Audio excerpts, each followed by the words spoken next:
Hello everyone, কেমন আছো তোমরা সবাই? আশা করি ভালো আছো, কিন্তু আমি একদমই ভালো নেই, কারণ প্রচণ্ড ঠান্ডা আর জ্বর। তো ভিডিওটা অনেক দিন আগেই করে রেখেছিলাম, তো আপলোড করা হয়নি। তো এখন তো চারিদিকেই শুধু জল আর জল, বৃষ্টির জল, বন্যার জল। আমাদের এই যে দেখো বাড়ির সামনে, এটা কিন্তু একটা খাল বা বিল। দেখো এত ভরাট হয়েছে জলে, কি বলবো, রাস্তায় পর্যন্ত জল উঠে গেছে। আমাদের এখানে একটা কালভার্ট আছে, সেই কালভার্টের নিচে যে রাস্তা আছে সেটা পুরো একদম ডুবে গেছে। তো লোকজনের যাতায়াতের খুব অসুবিধা হচ্ছে। আর আমি গেছিলাম সকালে ফুল তুলতে, তো এখানে আমি 3টে জবা ফুল পেয়েছিলাম। আর এখন দেখো এখান থেকে কিছু সাদা ফুল তুলে নেব। সবাই দেখো ফুল তুলে নিয়ে চলে গেছে। আমি বাড়ি থেকে অনেকটা দূরে এসেছি ফুল তুলতে, তো এখান থেকে কিছু ফুল তুলে নিই, তারপর তোমাদেরকে দেখাচ্ছি যে জল কোথায় এসছে। দেখো এই দেখো, ওনারা ডিঙি করে, না সেই কি বলে, তাল গাছের সেই তাল গাছ কেটে যে নৌকা বানানো হয় সেগুলো নিয়ে এখান দিয়ে আমাদের এখানে বেশি যাতায়াত করে লোকজন। তো হয়তো মাছ ধরতে গেছিলো। দেখো কত সুন্দর লাগছে। ওই পারে কিন্তু ওইটা একটা গ্রাম আছে।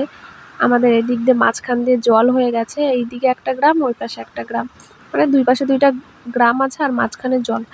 আর এদিকে লোকজন পাট ছাড়াচ্ছে, এখন তো পাটের সিজন, সবাই পাট ছাড়ে। বাচ্চা দুটো দেখো জলের মধ্যে কি মজাই না লাগছে এদের। আমরাও ছোটবেলায় এরকম জল পেলে যে কি আনন্দ হতো, আর এখন জল দেখলে ভয় লাগে, এত ঠান্ডা। ওরা নাকি এই জলে গামছা দিয়ে মাছ ধরছে, ঠিক আছে। আমি বললাম দেখি কি মাছ পেয়েছিস তোরা? বলছি কিচ্ছু পাইনি গো, কিচ্ছু পাইনি, দেখো দেখো কিচ্ছু পাইনি। তো আমি এখানে একটু জলে হাঁটছিলাম, বেশ ভালোই লাগছিল দেখো। আর জল দিয়ে হাঁটতে বেশ ভালোই লাগে, আর পাকা রাস্তা ছিল তো, বেশ কাদা ছিল না, বেশ ভালোই লাগছিল। আর এই যে দেখো আমি এই কতগুলো ফুল মানে তুলেছি, কথা বলতে বলতে আমি তুতলে যাচ্ছি, ঠিক আছে।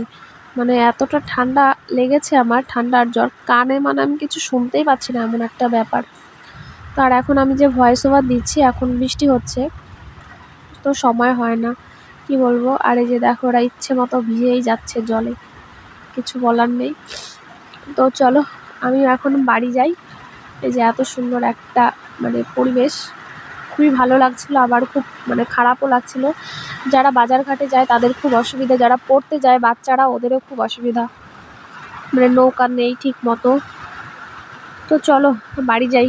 আর বলছিলাম যে বাড়ির সামনে এত বড় একটা দীঘা, বাড়ির সামনে দীঘা, তো দীঘায় যেতে আর হবে না আমাদের।